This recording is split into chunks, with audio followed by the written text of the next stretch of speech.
Hi, good morning, everybody, or, some time zones, early afternoon. My name is Danielle Duran. I am here today with the webinar, E-commerce Marketing in 2023. It's time to realign your strategy. I am the founder of Boxwood Digital Marketing. We are a e-commerce marketing agency. So we, of course, keep an eye on what is going on with e-commerce and especially trends. And it's been an interesting couple of years for e-commerce. So going into 2023, we've certainly had an eye on what's been changing and using that in our own strategy and keeping all of our clients in the loop as well. But so I have put together today kind of these four biggest topics that we feel like is affecting how we are doing e-commerce marketing this year.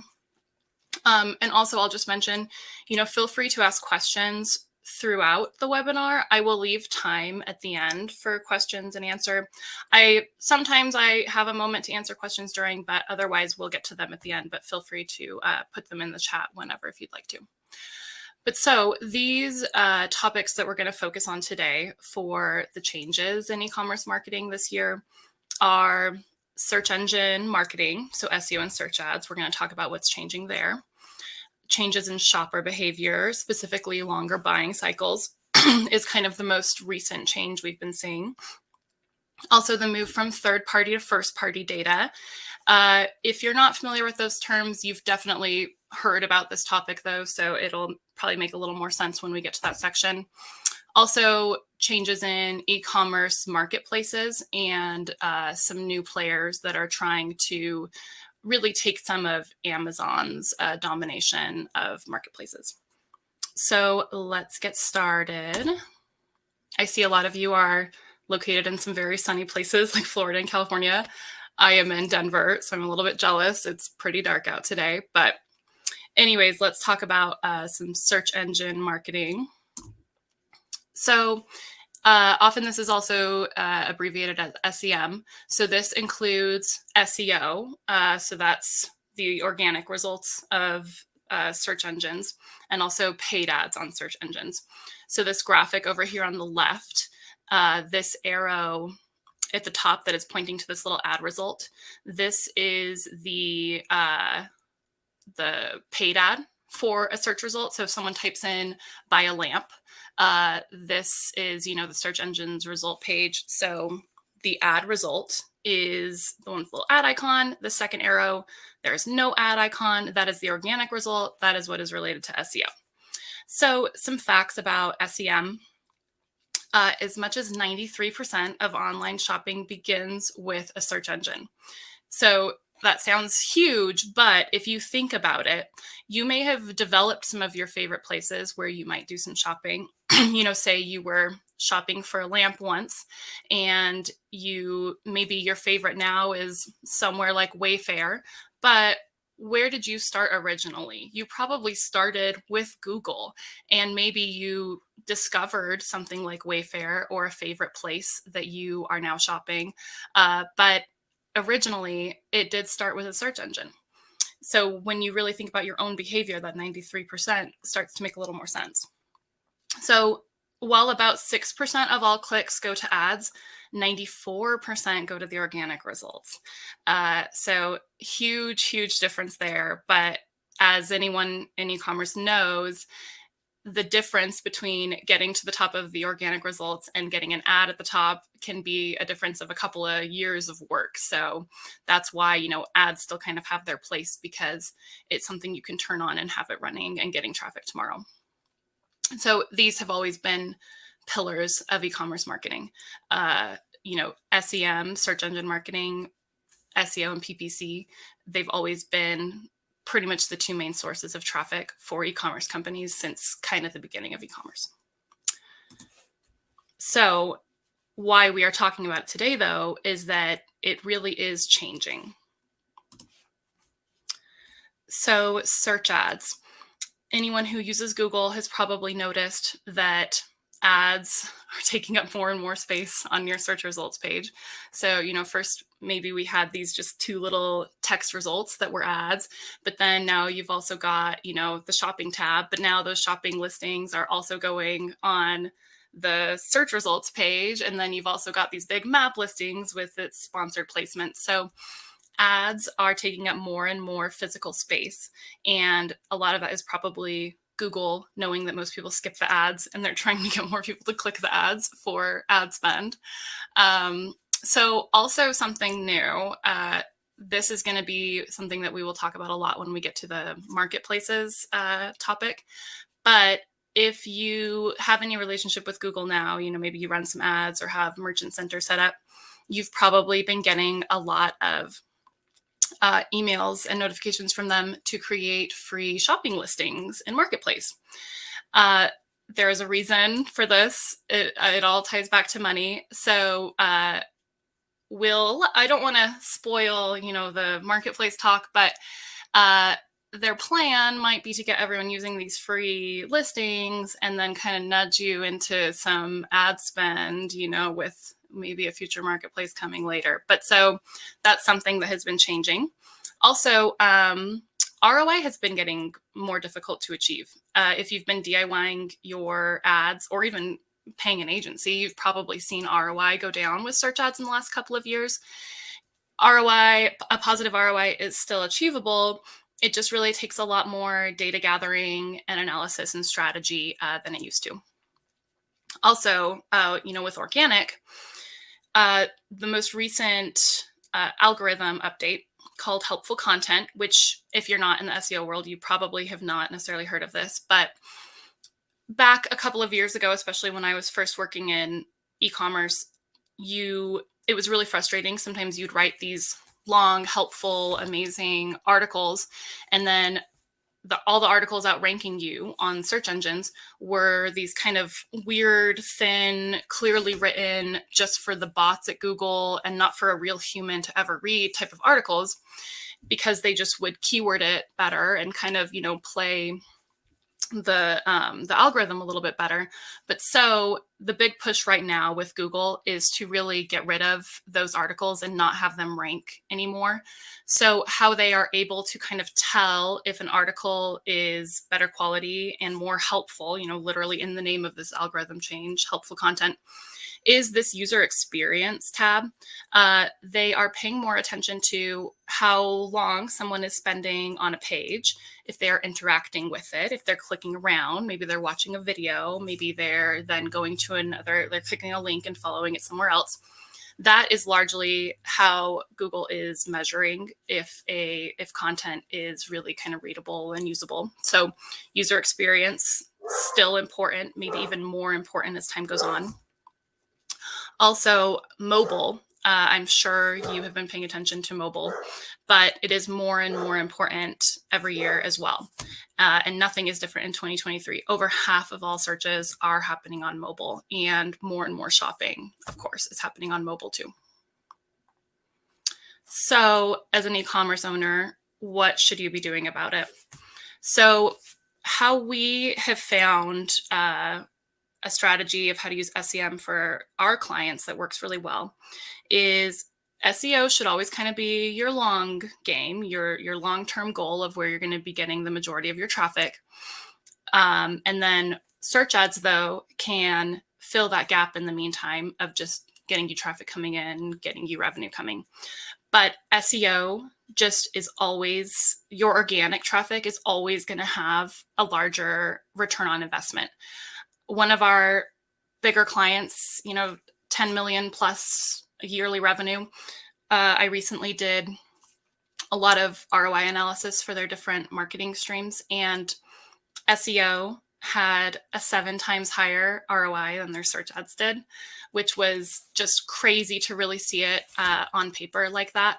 But so SEO should always kind of be your long game. But as we all know, getting those first page and first couple result rankings takes time. So search ads, though, can help you still get traffic in the short term while you are building up that organic power in the long term. But how you can still use PPC and those, paid search ads, even when you are getting good SEO traffic, is by kind of filling in gaps. So maybe you have a keyword that you're working really hard on, but you're still on page 2 for it. Still work on it to get a good organic ranking, but you can just use ads in the meantime to still be showing up at the top of the search results for a given keyword. So really, your reliance on PPC and search ads should not be your entire marketing plan. You really need to be paying more attention to organic. So let's talk about shopper behavior a bit. So just some quick facts about shopper behavior. Average session duration. So that is how long someone is usually on an e-commerce website on average, so this averages long sessions and really short ones. It's about 2 minutes, 3 seconds, which might sound short, but on an average, that's about the norm. So that's a good benchmark to kind of measure yourself against. Also, I will, if you would like to see some of these sources, I have them linked down here, but I can send out copies of these slides too. But so a good conversion rate for e-commerce websites is typically around 2.5 to 3%. So, of all the users you get, on average, you probably want at least 2.5 to 3 to convert.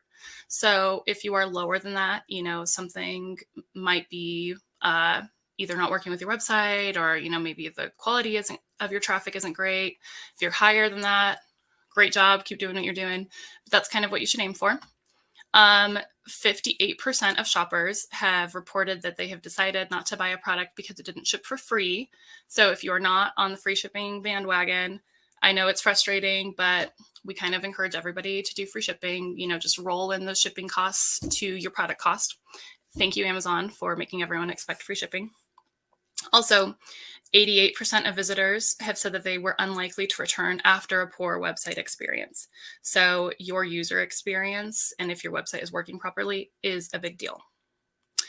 We are here to focus on a longer consideration time, though. That is a new kind of change in user behavior for e-commerce in 2023. And the cause of this is probably a little bit of economic stress. I'm sure we've all felt it. And so while spending is maybe down, e-commerce spending is still up. But across the board, we are just seeing a longer process. Let's look at our funnel. We're seeing a longer process from awareness to a conversion. People are staying in this consideration band for longer. And let me just explain quickly this marketing funnel. I'm sure a lot of you have heard of this marketing funnel. It's used in sales a lot as well. But so the idea, the theory of the marketing funnel is that at the top of the funnel, you've got awareness. So that is just someone knowing that you exist and knowing that your business exists. So that's when they kind of enter your funnel, is they just know you're there. They're aware of you. And then the idea is that then they kind of enter this consideration phase. So maybe they are doing a little bit of research about you and your company. Maybe they're doing some price comparing, looking at your competitors, doing a little bit of research on the products and the models. And then at the bottom of the funnel, the goal is to kind of, move them through this phase to the bottom, where then they're going to make the sale. So they're either going to buy online or, give you a call, but then they're going to convert and actually buy that product. The length of time that it can take people to get through this funnel varies widely from industry to industry. For smaller ticket items, it can be an hour or less. For large ticket items, think the last time you bought something like a vehicle, it could have been years that you were in this consideration phase. But across the board, everyone is seeing their shoppers stay in this consideration phase for longer. So a lot of that is due to price sensitivity and wanting to do a little bit more research. Maybe even some people say they're financing something, a little bit of wait and see on interest rates.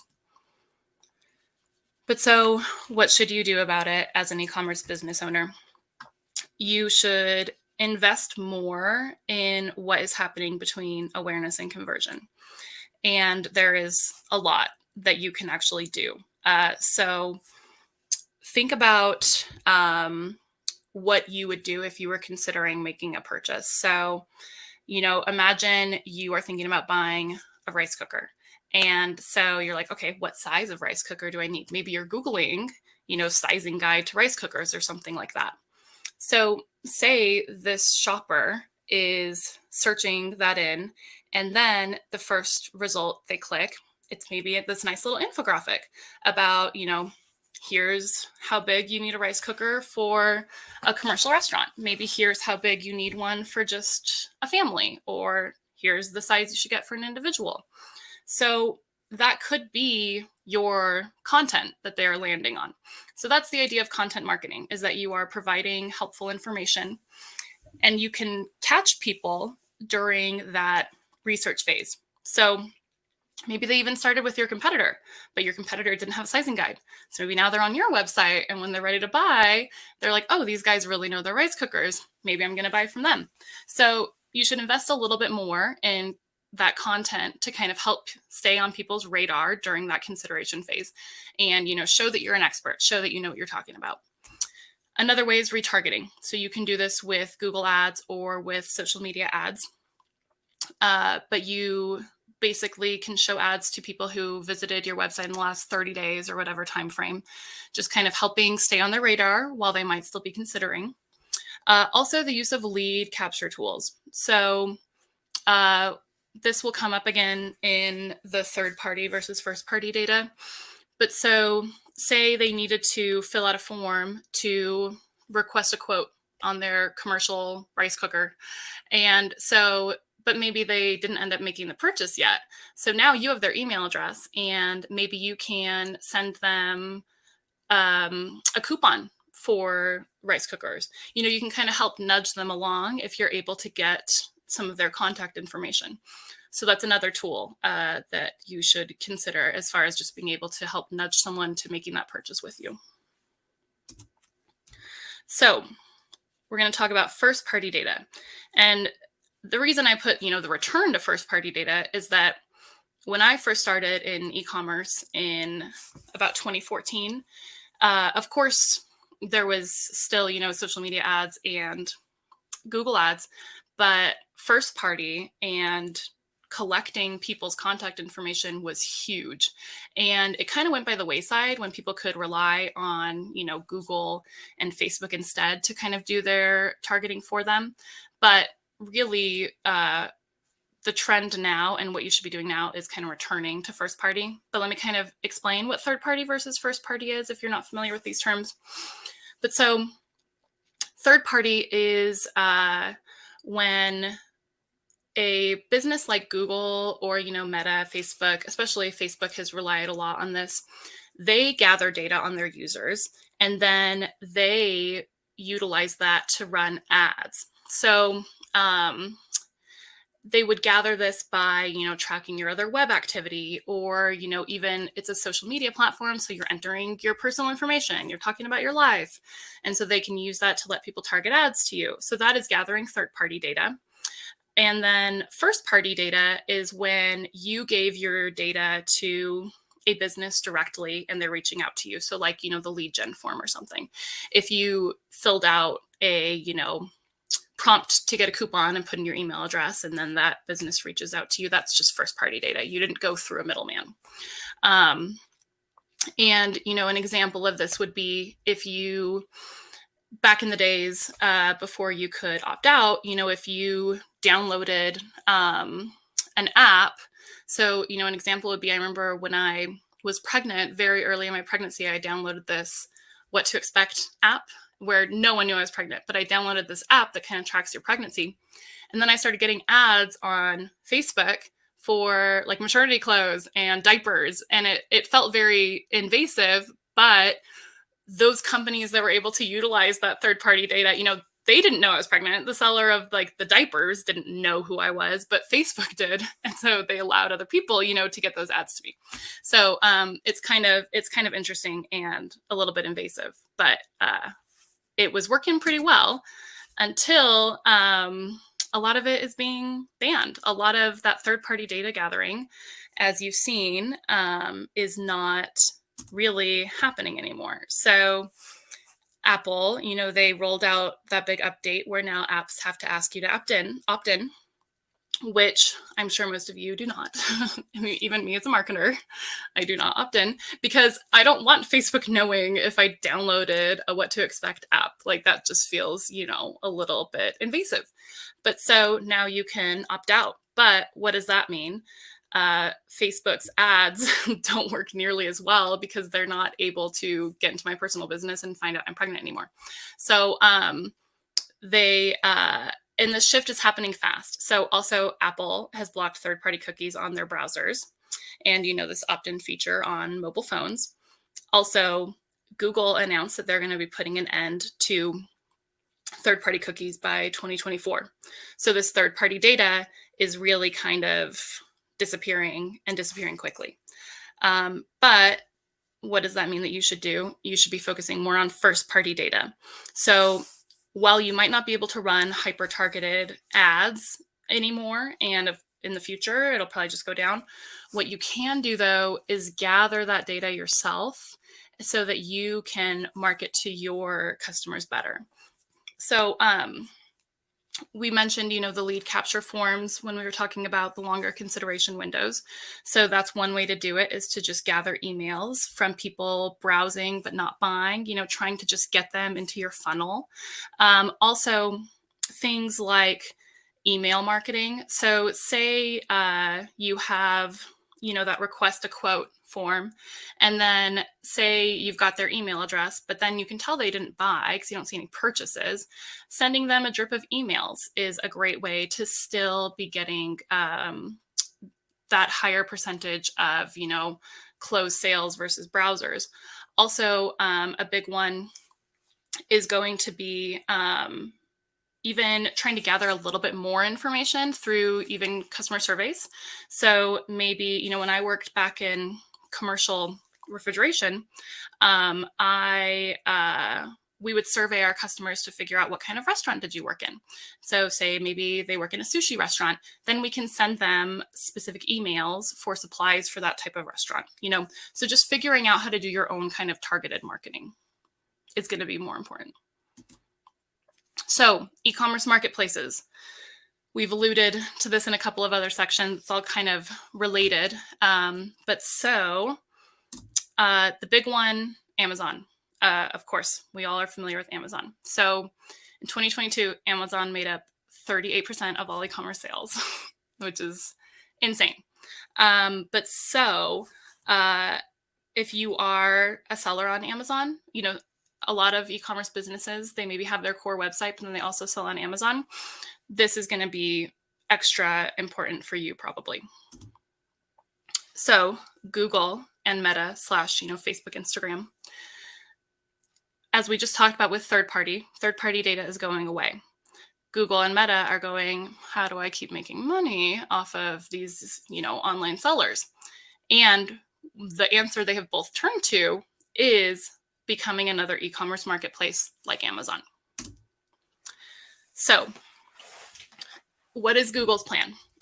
So far, it seems like their plan is to not necessarily have the same sort of model that Amazon has, where they don't plan to take a percentage of transactions like Amazon does, but they plan to make their money with ad spend through setting up a marketplace. So they want to have a marketplace where when you type in something like buy lamps, was our example earlier, rather than having to click an ad and go to another business's website to buy that lamp, you don't have to leave the page. You can do it all right there in the search result. And so they don't plan to charge a percent of transactions like Amazon does, but they do plan to make their money through ad spend.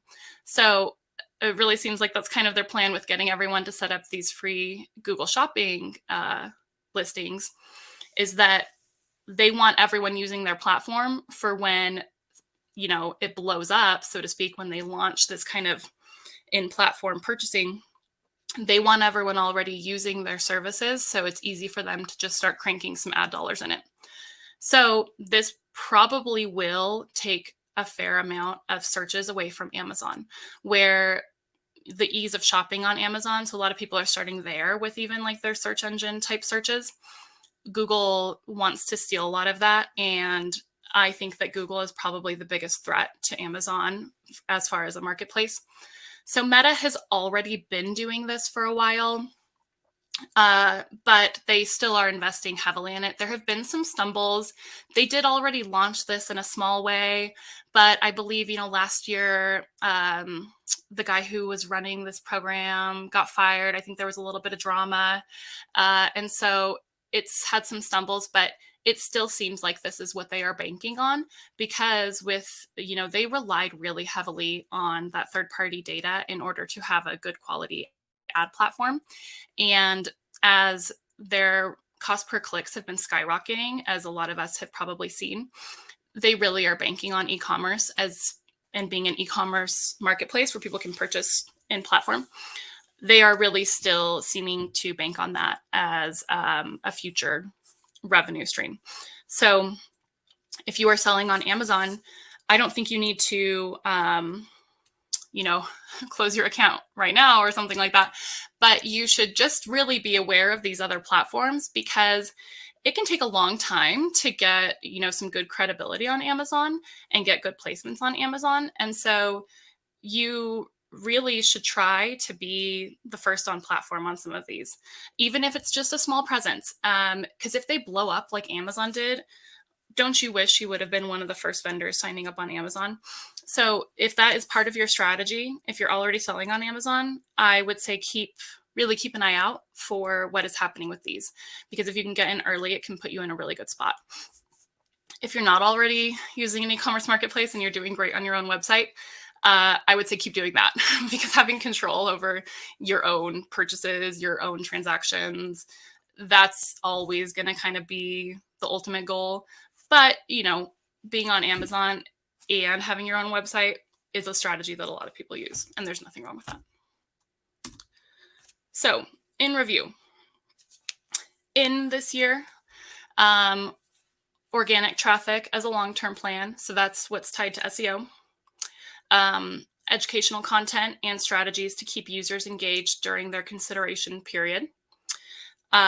Gathering your own user data, and watching out for these new e-commerce platforms. So this is what we're kind of doing ourselves and recommending that our clients do, and even working these into, our strategies. Out this year, I would say, reliance on paid ad platforms for your sales. It's not that this is a switch you can flip and not rely on it overnight, but as you should really be thinking of a way to diversify your streams if you are relying on paid ads. Also, the assumption that someone's going to jump from awareness to conversion immediately, they clicked on my ad, they know I exist, now they're going to become, a customer. That's just not how it works. And increasingly so, there's a lot of stuff that happens between A to Z to get them to that conversion. So make sure that's on your radar. Also, ad tech. There's always been the newest, latest ad tech to jump on. But with third-party data going away, I really don't see there being a lot of new, cool, successful ad tech. So, sorry, ad tech businesses, but with both Google and Apple not really letting you collect people's data, I don't think there's going to be a new ad technology that's going to come out anytime soon. Also, just don't put all of your eggs in the Amazon basket, because there might be some people coming for them. Google is more the one I'm worried about rather than Meta. We'll see what happens. But that is kind of the overview of what I've got today. I will email everybody and ask them if they'd like a copy of these slides so that you can review. And also there will be a recording of this on the SBU website too. But now I would love to take some questions. I am going to look through the chat and see if there were any questions that came in that I should start with, but feel free to plug some in there.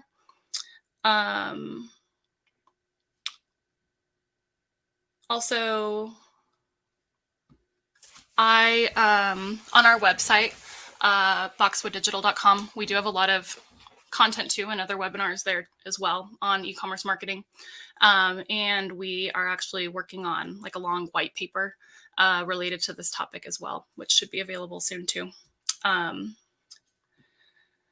Yes, thank you. Layla dropped the link to our website in there. I don't see any questions yet, but also on our website, feel free to book through our consultation tool. Feel free to book time with me to talk about your specific e-commerce business. I just like talking about e-commerce marketing. So I'm totally happy to, even if you don't plan on hiring us, you just want to bend someone's ear, I'm happy to sit down with you and go through your website with you and just kind of, use that 45-minute, I think is those default times for the consultations, to just kind of talk about strategy with you and look at your website. I am totally happy to do that. So feel free to do that through our website if you'd like to. I'll give it another moment for questions, but thank you everybody that you enjoyed the presentation. I hope this was relevant. I know it's what's been on our minds. Would the same marketing strategies be used for professional services? I would say it would vary a bit. I would encourage you, Janice, to book a consult and we can talk a little bit about it. But if you're not selling directly through your website, maybe you are selling services through your website, but if you're not selling directly through your website, the strategies will be a little bit different, more so related to things like, shopping ads won't be as big, but I would say feel free to schedule a consult with me and we can talk a little bit more. Someone also said, where is the website? So I'll just drop my website's link in there one more time. Do you know when the Google Marketplace might be launching? A lot of people are just saying in 2023. I would guess maybe summerish, but they haven't set a big date. They've kind of announced that they're working on this, but they have not given a ton of information. Google likes to be kind of cagey, if you haven't noticed. What's the most economical platform? Google Ads, Facebook Ads? It kind of depends on your, someone says that there is a version of this Google Marketplace that has launched. So maybe they're kind of doing some beta testing already, which is good to know. But so what is the most economical platform, Google Ads or Facebook Ads? That'll depend on what you're selling. If it's something that someone is actively looking for, so say you sell mattresses, someone is sitting there going, I need a new mattress. They're going to type into a Google search, buy a mattress online or something. So that in that case, if someone is actively shopping for what you sell, Google Ads is better. But if it's something that's more of like clothes or a luxury purchase where they're not sitting there going, some people do, but maybe I need a new handbag. More so maybe they're going to see a picture of a handbag and be like, that's a cute handbag. I could use another one. That's often going to do a little bit better on social media. So it can really vary, but generally my rule is if it's something that people actively shop for, Google Ads is better because you can find people who are searching, buy a mattress. But if it's something that people don't necessarily actively shop for and maybe instead are going to get drawn in by a cool picture or some cool branding, I would say maybe social media is a little better. What do you think about Pinterest? I personally have not run Pinterest ads. Pinterest can work for extremely visual products. So I would say I specialize a little bit more in B2B e-commerce. So I personally have not explored the Pinterest area. I believe when I've made infographics, we've reposted them to Pinterest, but that was more in an organic sense to kind of get followers. I am not really sure how well their ads work. I have not really focused on it myself. Someone else is asking how to schedule a consultation. Let me pull up the link directly to that. I'll also send out an email to everybody with a link here too. But so I'm going to drop this in the chat. That's directly to schedule a consultation through the website. But I'll also email everybody and can include some slides. I will wait a moment if we have any more questions, because we are, running a little bit early today. I was afraid I was going to talk way too much, which I sometimes do about marketing. So I made sure we didn't go over. But so if you have any more questions, feel free to drop it. And, in a minute or two, I'll go ahead and close things out if we don't have any more questions. I'll kind of flip through and see if I missed anything.